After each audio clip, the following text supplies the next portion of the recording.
I'd like everyone here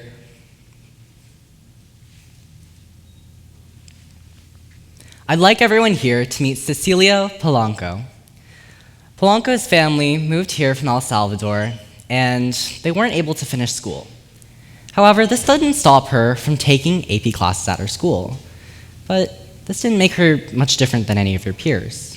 The difference was that she didn't have the same educational opportunities as the classmates around her.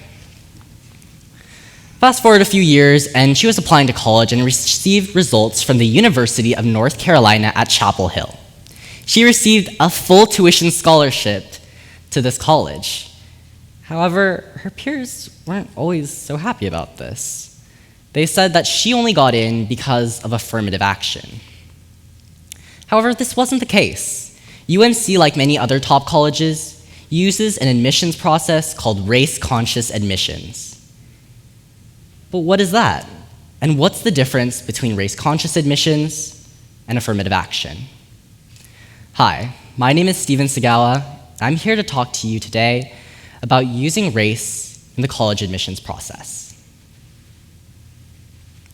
Now, there are 3 different types of admissions processes when we consider the factor of race.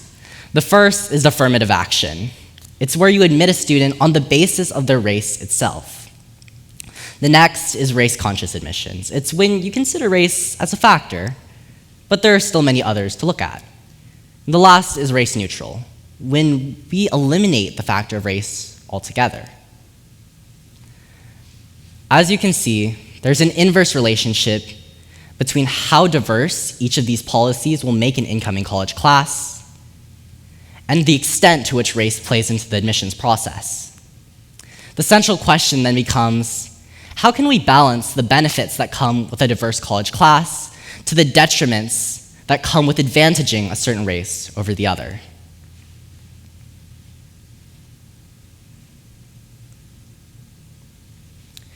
To do this, we first must consider the effect of removing race from the admissions process would have on class diversity.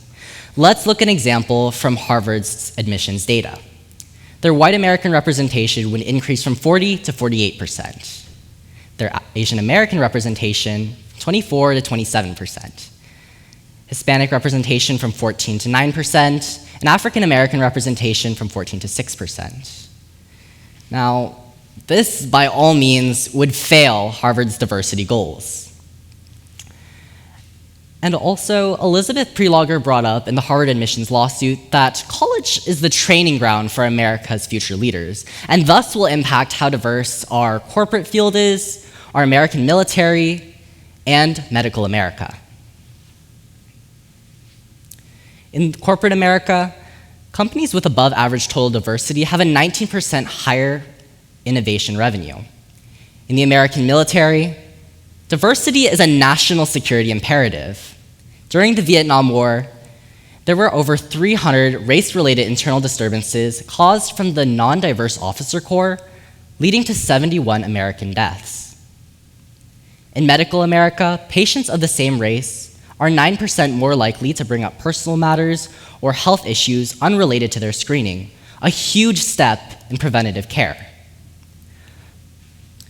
All of this means that the bottom line is that racial diversity is imperative for the progress of our nation, and thus necessitates using factors like race in the admissions process. This is where Simulation D comes in. It's a race-neutral approach that would allow the same diversity, but it doesn't consider race in the process at all. It looks at socioeconomic factors rather than race, rather than considering a disadvantaged racial minority group. Simulation D also reduces the amount of ALDC applicants who get in.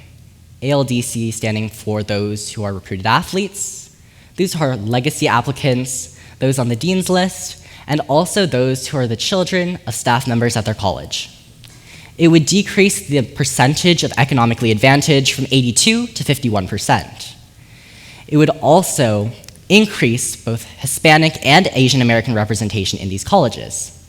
Simulation D sounds like a perfect race-neutral alternative to our current race-conscious admissions process. So why was it rejected at the district court level?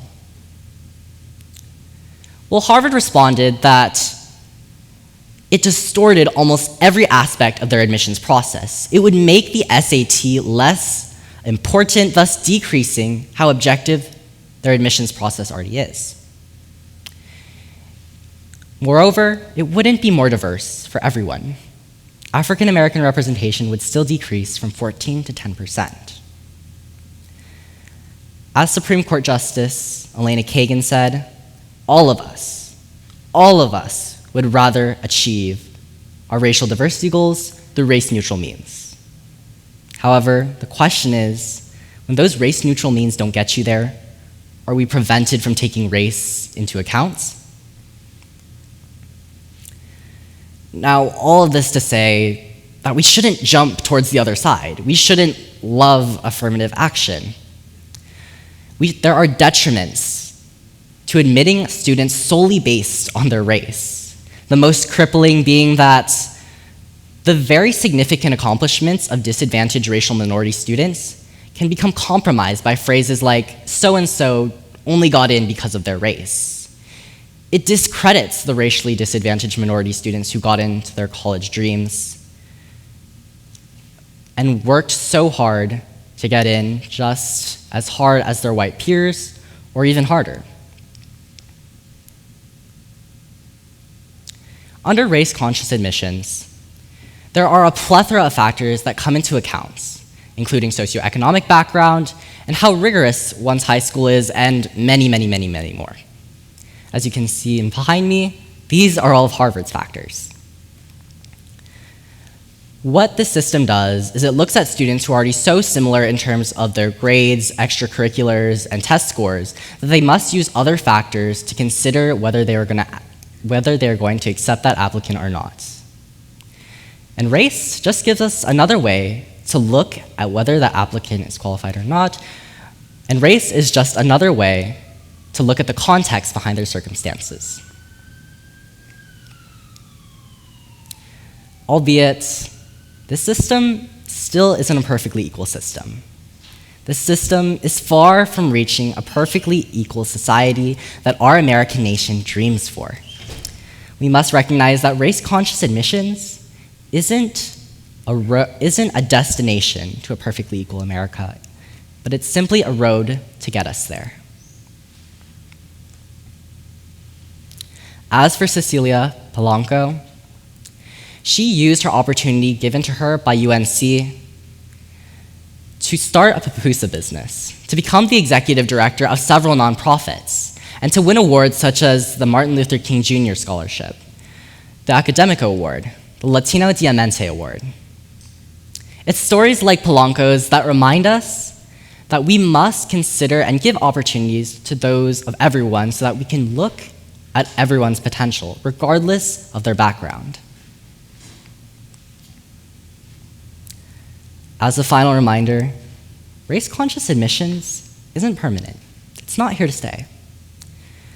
As said by Sandra Day O'Connor in her Supreme Court case ruling, Grutter v. Bollinger, race-conscious admissions will no longer be necessary in the future because America itself is becoming more diverse day by day. Thank you.